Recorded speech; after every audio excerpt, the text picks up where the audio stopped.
എൽബാഫ് ആർക്കിൽ ലൂക്കി മരിക്കും. ഇത് വെറും ഒരു ഷോക്ക് വാല്യൂ തിയറി അല്ല, മറിച്ച് കഥയുടെ അടുത്ത ഘട്ടത്തിലേക്ക് വൺ പീസിനെ കൊണ്ടുപോകാൻ ഓടയ്ക്ക് ചെയ്യാൻ കഴിയുന്ന ഏറ്റവും മികച്ച നറേറ്റീവ് മൂവ് ഇതായിരിക്കും. കാരണം ലൂക്കിയുടെ മരണം ഒരേ സമയം പല വലിയ കാര്യങ്ങളും അക്കോംപ്ലിഷ് ചെയ്യും. അതുകൊണ്ടാണ് ഈ തിയറി എനിക്ക് പേഴ്സണലി ഇത്രയും ബിലീവബിൾ ആയിട്ട് തോന്നുന്നത്. അതിന്റെ റീസൺസ് എന്തൊക്കെയാണ് എന്നാണ് ഞാൻ ഈ വീഡിയോയിൽ എക്സ്പ്ലെയിൻ ചെയ്യാൻ പോകുന്നത്.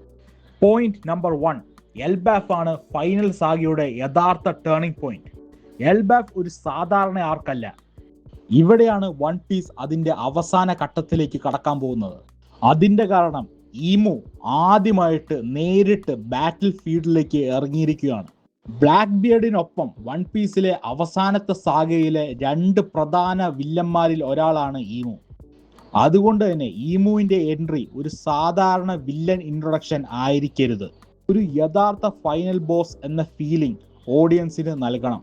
പക്ഷെ ഇതുവരെ എൽബാഫിൽ ഈമു ചെയ്ത കാര്യങ്ങൾ നോക്കിയാൽ പേഴ്സണലി എനിക്ക് ആ ഫൈനൽ ബോസ് ഓറ ഇപ്പോഴും ഫീൽ ചെയ്യുന്നില്ല. അപ്പോൾ നിങ്ങൾ ചിലർ പറഞ്ഞേക്കാം, ഈമു കഴിഞ്ഞ ചാപ്റ്ററിൽ ലൂഫിയെ തോൽപ്പിച്ചല്ലോ, അതുപോലെ. പക്ഷെ എനിക്കങ്ങനെ തോന്നുന്നില്ല. കാരണം ലൂഫിയാണ് ഈ കഥയിലെ മെയിൻ ക്യാരക്ടർ. ലൂഫി എത്ര തവണ തോൽവി ഏറ്റുവാങ്ങിയാലും അടുത്ത ചാപ്റ്ററിലോ അടുത്ത ആർക്കിലോ അവൻ തിരിച്ചു വരുമെന്ന് നമുക്ക് എല്ലാവർക്കും അറിയാം.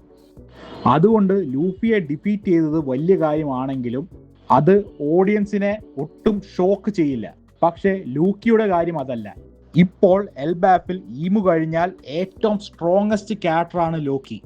അങ്ങനത്തെ ഒരാളെ ഈമു കൊന്നാൽ ഈമുവിനെ ഒരു ഫൈനൽ ബോസ് ക്യാരക്ടറായിട്ട് ഓടയ്ക്ക് എസ്റ്റാബ്ലിഷ് ചെയ്യാൻ പറ്റും. രണ്ടാമത്തെ പോയിന്റ്, ലൂക്കിയുടെ മരണം ഈമുവിനെ ലൂഫിന്റെ ഒരു പേഴ്സണൽ എനിമിയാക്കി മാറ്റും. ഈ തിയറിയിൽ ഏറ്റവും പ്രധാനപ്പെട്ട പോയിന്റ് ആണിത്. ഇപ്പോൾ ലൂഫിയും ഈമുവും തമ്മിൽ ഒരു പേഴ്സണൽ കണക്ഷനുമില്ല. ലൂഫിക്ക് ഈമു ആരാണെന്ന് പോലും അറിയില്ല. നമുക്ക് ബ്ലാക്ക് ബിയർഡിനെ നോക്കാം. ലൂഫിക്ക് ബ്ലാക്ക് ബിയർഡിനെ ഇഷ്ടമല്ലാത്തതിന് കാരണം എയ്സിന്റെ മരണത്തിന് ബ്ലാക്ക് ബിയർഡിന് ഒരു വലിയ പങ്കുള്ളതുകൊണ്ടാണ്. പക്ഷെ ഈമുവിന്റെ കാര്യത്തിൽ ഇപ്പോഴും അങ്ങനെ ഒരു പേഴ്സണൽ കണക്ഷൻ ഇല്ല. ലൂക്കിയുടെ മരണം അതിലൊരു മാറ്റം വരുത്തും. ഇപ്പോൾ നിങ്ങൾ വിചാരിക്കുന്നുണ്ടായിരിക്കും, എയ്സ് ലൂഫിന്റെ സ്വന്തം ബ്രദർ, പുള്ളീന്റെ മരണം ബാധിച്ചതുപോലെ ലൂഫിനെ ലൂക്കിയുടെ മരണം എങ്ങനെ ബാധിക്കുമെന്ന്. ഇവിടെയാണ് നമ്മൾ ഒരു കാര്യം ശ്രദ്ധിക്കേണ്ടത്. ലൂഫി പേഴ്സണലി ലൂക്കിനോട് സ്ട്രോ ഹാറ്റ് ക്രൂവിൽ ജോയിൻ ചെയ്യാൻ പറഞ്ഞിരുന്നു. ലൂക്കി അത് റിജക്റ്റ് ചെയ്തിരുന്നെങ്കിലും ലൂഫിയുടെ മൈൻഡിൽ അത് വലിയ വ്യത്യാസമൊന്നും വരുത്തില്ല. കാരണം ലൂഫി ഒരാളെ സ്ട്രോ ഹാറ്റ് ക്രൂവിലേക്ക് ക്ഷണിച്ചാൽ പിന്നെ ആരെന്ത് പറഞ്ഞാലും അവരൊരു സ്ട്രോ ഹാറ്റ് ആണ്. ലൂഫിക്ക് സ്ട്രോ ഹാറ്റ്സ് വെറും ക്രൂ മെമ്പേഴ്സ് അല്ല, അവർ ലൂഫിക്ക് സ്വന്തം ഫാമിലി പോലെയാണ്. ഇനിയൊന്ന് ആലോചിച്ച് നോക്ക്, ലൂഫിയുടെ മനസ്സിൽ ഒരു സ്ട്രോ ഹാറ്റ് ആയ ഒരാളാണ് ലൂക്കി. ആ ലൂക്കിനെ ഈമു ലൂഫിന്റെ കൺമുമ്പിൽ വെച്ച് കൊല്ലുവാണെങ്കിൽ അത് ലൂഫിനെ എങ്ങനെ എഫക്റ്റ് ചെയ്യുമെന്ന്. ആ ഒരൊറ്റ കാരണം മതി ഈമുവിനെ ലൂഫിന്റെ പേഴ്സണൽ എനിമിയാക്കി മാറ്റാൻ. മറ്റൊരു കാരണം എന്താണെന്ന് വെച്ചാൽ, ന്യൂ വേൾഡിൽ എത്തിയതിനു ശേഷം സ്ട്രോ ഹാറ്റ്സ് ഇതുവരെയായിട്ടും ഒരു വലിയ തോൽവി നേരിട്ടിട്ടില്ല. ഡ്രസ് റോസ, ഹോൾ കേക്ക് ഐലൻഡ്, വാണോ, ഇതിൻ്റെ ഒക്കെ അവസാനം സ്ട്രോ ഹാറ്റ്സ് ഒരു രീതിയിൽ വിജയിക്കുകയാണ് ചെയ്തത്. സോ അതുകൊണ്ട് തന്നെ എങ്ങനെ പോയാലും സ്ട്രോ ഹാറ്റ്സ് ജയിക്കും എന്നൊരു ചിന്ത പൊതുവെ റീഡേഴ്സിനുണ്ട്.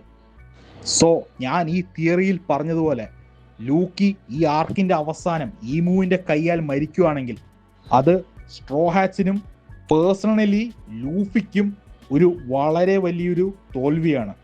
സ്ട്രോ ഹാറ്റ്സിന് മൊത്തത്തിൽ ഇനിയും സ്ട്രോങ്ങർ ആവാനുള്ള ഒരു മോട്ടിവേഷൻ ഇതിലൂടെ കിട്ടും.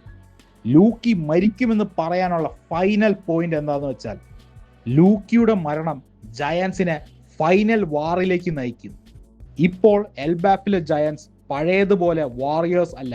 ഒരിക്കൽ ലോകം മുഴുവൻ ഭയന്നിരുന്ന വാറിയർ റേസ് ഇന്ന് സമാധാനപരമായ ജീവിതമാണ് നയിക്കുന്നത്. പക്ഷേ ലൂക്കിയുടെ മരണവും എൽബാഫിൽ ഇതുവരെ സംഭവിച്ച എല്ലാ കാര്യങ്ങളും അത് മാറ്റിയേക്കാം. ഒരു കാലത്ത് എൽബാഫ് മുഴുവൻ വെറുത്തിരുന്ന ഒരു പ്രിൻസ് ആയിരുന്നു ലൂക്കി.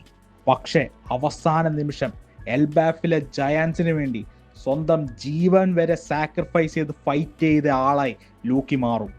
എൽബാഫിലെ ഏറ്റവും വെറുക്കപ്പെട്ടയാൾ അവസാനം എൽബാഫിലെ ഒരു ഹീറോ ആയി മരിക്കും. മോസ്റ്റ് ഇമ്പോർട്ടൻ്റ്ലി ഹൈറൂദ്ദീൻ ലൂക്കിനെ സ്വന്തം ബ്രദറായി അക്സെപ്റ്റ് ചെയ്യും.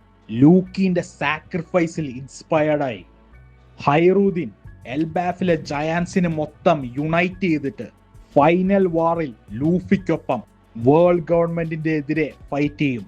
വീഡിയോ ഇഷ്ടപ്പെട്ടെങ്കിൽ ലൈക്ക് ചെയ്യുക, സബ്സ്ക്രൈബ് ചെയ്യുക, അഭിപ്രായങ്ങൾ കമന്റ് ചെയ്യുക. അടുത്ത തവണ കാണുന്നവരെ പീസ്.